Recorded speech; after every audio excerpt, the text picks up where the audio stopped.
एक समय फलाहार करती हैं, एक समय भोजन करती हैं।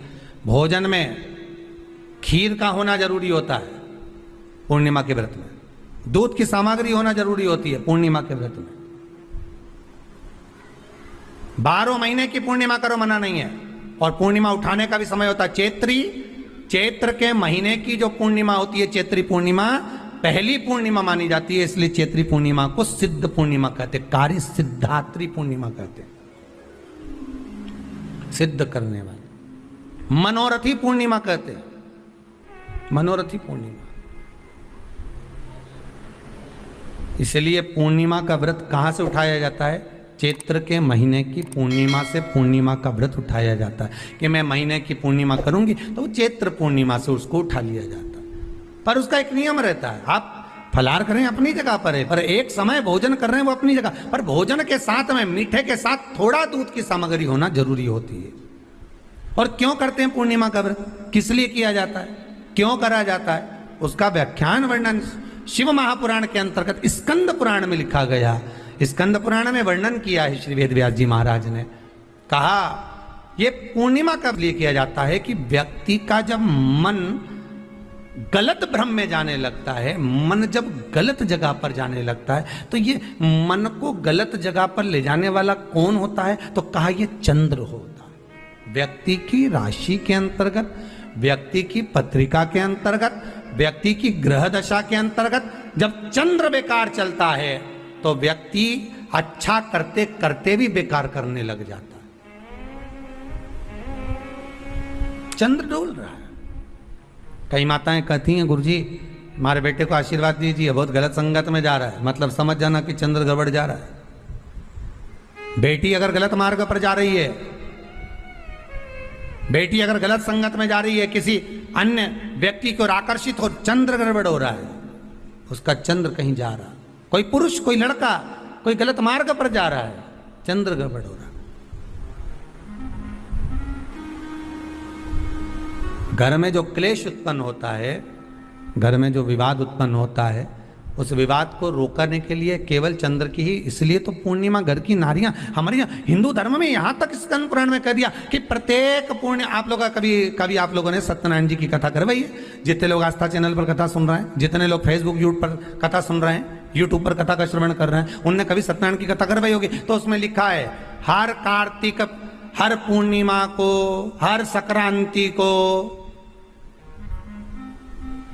ब्राह्मण सत्यनारायण भगवान की कथा या राजा या वैश्य कथा को कराता था या बढ़िया कथा कराता। सुनी कि नहीं सुनी ये बात?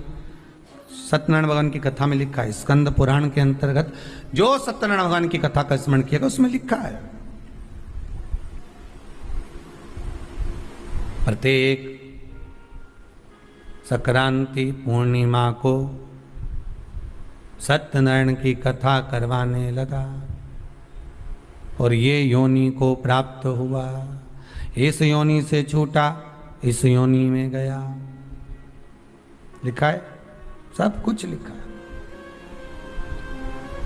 अब उत्ते से समझ जाओ कि पूर्णिमा को सत्यनारायण की कथा करने का बोला है, तो पूर्णिमा को सत्यनारायण की कथा का क्यों बोला? वैसे तो रोज कराओ सत्यनारायण जी की कथा, प्रतिदिन कराओ, मना नहीं है। आप क्या कोई विशेष फंक्शन है आप सत्यनारायण जी की कथा करवा? पर पूर्णिमा संक्रांति को और संक्रांति को पूर्णिमा को सत्यनारायण की कथा का स्मरण क्यों करवाया गया? क्योंकि पूर्णिमा के दिन अगर ये भगवान का व्रत रख लेगी, पूर्णिमा के दिन अगर ये खीर का प्रसाद बना लेगी, थोड़ा सा दूध की कोई सामग्री बना लेगी और भगवान को भोग लगा देगी, भले सत्यनारायण भगवान के भाव से बनाए, भले सत्यनारायण जी के निमित्तार्थ बना, पर अगर इसने सत्यनारायण भगवान के निमित्त से बना, पर पूर्णिमा के दिन अगर ये व्रत रखेगी, उपास रखेगी या कोई सामग्री बनाकर भगवान की पूजन कर लेगी, तो इसके घर में जो अशांति है वो शांति में बदल जाएगी। इसलिए कई घरों में आज भी सत्यनारायण भगवान की पूजन हर पूर्णिमा को करती है। माता किताब लेके बैठ जाती है, तुरंत उन्हें ऑफिस जाना, कहीं काम पे जाना, और तुरंत उसने जल्दी जल्दी कलश रखा, कलश नहीं भी रखे तो भगवान की पूजन कर को रखे, ब्राह्मण देवता को बुला लेगी, ब्राह्मण नहीं आएंगे तो खुद कर लेगी, पर करती जरूर है। इतना सा आटा सेक लेगी, पंजेरी बनाई, सीरा बनाई, मिठाई रख दो, कुछ भी करेगी पर सत्यनारायण की कथा कर ले, उसका मन लग गया उसमें। मतलब पूर्णिमा को करना है, उसको करने से क्या होता है? शांति रहती है। शीतलता रहती। जिसके घर में हर महीने की पूर्णिमा को खीर बनती हो, ध्यान दीजिएगा, बहुत सुंदर संवाद चल रहा है, बहुत ध्यान देने वाली बात है। प्रत्येक महीने की पूर्णिमा को जिसके घर में दूध की सामग्री बनती हो, दूध की सामग्री तैयार होती हो, खीर प्रसाद तैयार होता हो, उसके घर में कभी क्लेश नहीं हो सकता। चाहे सास बहू एक दूसरे के सामने वो कहे ना, वो सांप और नेवले की लड़ाई क्यों ना, फिर भी शांति हो जाती है। पर प्रत्येक महीने की पूर्णिमा होना चाहिए। ये नहीं कि तुमने एक महीने की पूर्णिमा पे बना लिया और दूसरे महीने की पूर्णिमा को गायब कर दिया। फिर किसी ने कह दिया आज चूरमा तो बन रहा है, दाल बाटी तो बन रही है चूरमे के साथ में, लड्डू बन रहे हैं, तो काय को खीर बना रही हो? तो तुमने अब वो खीर प्रसाद। जो बच्चा बुद्धि से विकलांग हो, विद्या में कमजोर हो, परीक्षा हॉल में पेपर देते समय भूल जाता हो,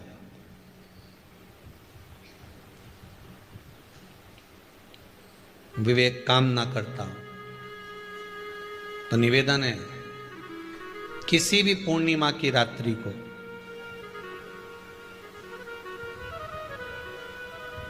बारह बजे गाय के, गौ माता देसी गाय के जो 4 थन होते हैं, उन 4 थन में से जो आगे के थन होते हैं, 2 पीछे की ओर होते हैं, 2 आगे की ओर होते हैं, तो जो आगे के 2 थन हैं उस थन का दूध निकलवा लिया जाए और उस दूध का कोई भी पदार्थ बनाओ तो ठीक है, ना बनाओ तो उसी दूध में शक्कर मिलाकर पूर्णिमा की रात्रि को जो विवेक से कमजोर हो, बुद्धि से कमजोर हो, या याद करा हुआ सब भूल जाते हो, या आपके लिए भी है कोई चीज रखते हो भूल जाते हो, विवेक याद नहीं रहता, बुद्धि में इतना प्रबल बल नहीं आ पाता, याददाश्त कमजोर होती चली जा रही, तो किसी भी पूर्णिमा की रात्रि को 12 बजे गाय के आगे के 2 थन का दूध, उसमें कोई पदार्थ शक्कर गुड़ कुछ में मिलाकर भगवान के चंद्रदेव की साक्षी में उसको पिला दिया जाए।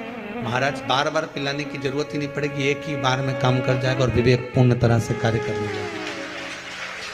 देसी गाय के आगे के 2 थन का दूध बड़ा प्रबल होता है।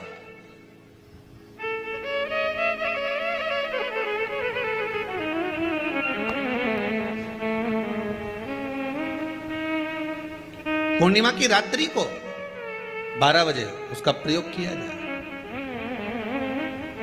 आप उस दूध को निकाल लो शाम के समय, रात्रि के समय ग्वाले से कहकर जिसके यहाँ पर देसी गाय हो वहां निकलवा कर उसको रखा जाए, उसका पान करा जाए। महाराज रोग बीमारी में प्रबलता, तो मां यशोदा जी जग कल्याण के लिए पूछ रही है, संपूर्ण विश्व के कल्याण के लिए।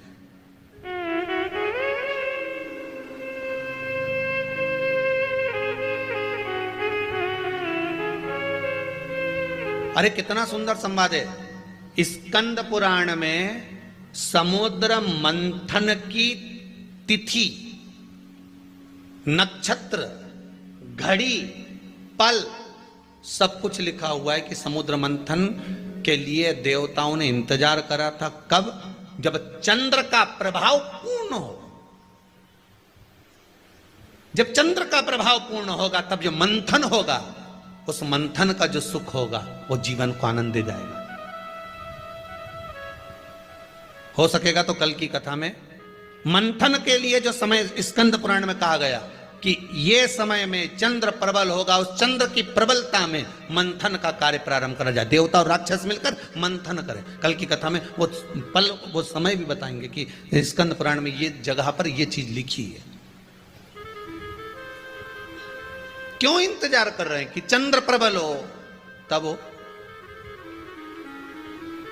क्यों भीष्म पितामह इंतजार करते हैं कि सूर्य उत्तरायण हो तब जाऊं?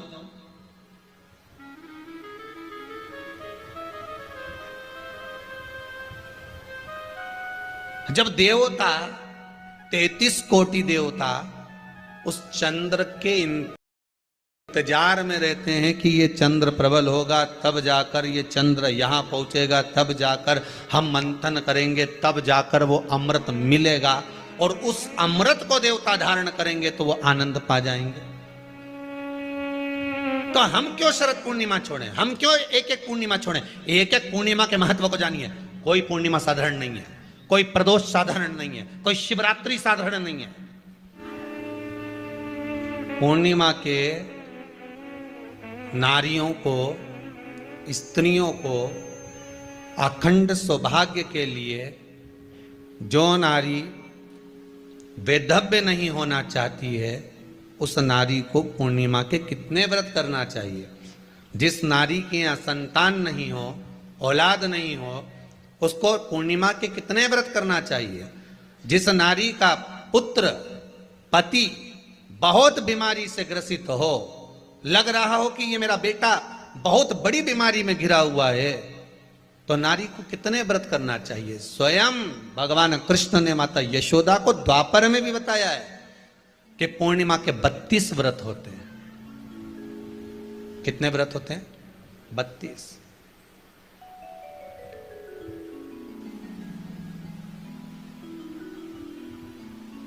स्वयं भगवान कृष्ण यशोदा रानी को, माता यशोदा जी को भी बता रहे हैं 32 व्रत। अब आपको किसी ने बता दिया होगा कि 8 कर लो, 7 कर लो, 6 कर लो, 12 कर लो, इसलिए आपने बोला कि 12 कर लीजिए, 32 कर लीजिए। अरे यहां तो द्वापर की कथा भी कहती है। यशोदा जी ने एक बार भगवान कृष्ण को रोक कर कह दिया, ए कन्हैया रुको। कन्हैया बोले, बोलो मां क्या बात है? कन्हैया जरा रुकिए, इधर आओ जरा। भगवान कृष्ण आए। हाँ मां बोलिए। किस जगह का प्रसंग है ये? जिस समय पर राधा रानी कुरुक्षेत्र में नंद बाबा और यशोदा जी को लेकर कुरुक्षेत्र के कुंड में, ब्रह्म सरोवर में स्नान कराने के लिए लेकर जाती है, ग्रहण का समय पर। और जब भगवान कृष्ण उस कुरुक्षेत्र के उस सरोवर में स्नान करने आते हैं, तब यशोदा जी ने अपने लाला से प्रश्न किया है, पूछा है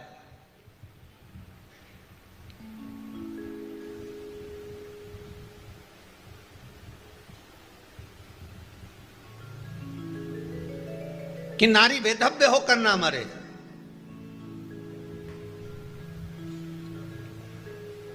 उसका पति कोई रोग से ग्रसित ना हो, उसका पुत्र किसी रोग में ना पड़े। अरे भाई कितना सुंदर संवाद लिखा है। अगर किसी माता का पुत्र मान लो किसी नशे में डूबा हुआ है, कोई नशा कर रहा है और गलत नशा है, आपको लग रहा है कि ये नशे में डूबा हुआ है, आपको लग रहा है कि ये गलत जगह पर डूब गया है, आपको लग रहा है कि मदिरापान में, मांसाहार में या अधिक गांजा आदि का जो भी नशे होते हैं, जितने भी नशे, उसमें डूब चुका है। और माँ उसको समझा रही है, तू नशे में मत डूब, तू इस काम को मत कर, तू ये गलत कर्म मत कर। माँ उसको समझा कर हार गई। तो मेरा माताओं से निवेदन है, आप उसको समझाना बंद कर दो, एक काम करना प्रारंभ कर दीजिए। हमें जो शिव महापुराण के माध्यम से शास्त्र कह रहा है कि आप 32 पूर्णिमा के व्रत प्रारंभ कर दो। उसमें करना क्या है आपको? केवल जिस दिन व्रत रहे, रात्रि के समय पर कोई भी मीठा, कुछ भी सामग्री आप चंद्र की रोशनी में, चंद्र को अर्घ देने के बाद, पूजन करने के बाद उसको रखो, और वही सामग्री जो नशा कर रहा है उसको पूर्णिमा के दूसरे दिन उसको खिलाओ। आप धीरे धीरे खिलाना चालू करेंगे, जिस नशे में वो डूबा हुआ उस नशे से वो छूटना प्रारंभ हो जाएगा। 2 पूर्णिमा व्रत करके तो देखो, तीसरे में तुम्हें जरूरत ही नहीं पड़े। धीरे धीरे आप रुक, वो छूटना प्रारंभ हो जाएगा। स्वयं भगवान कह रहे हैं, यशोदा मैया ने कन्हैया को रोक लिया कुरुक्षेत्र के उस मैदान में,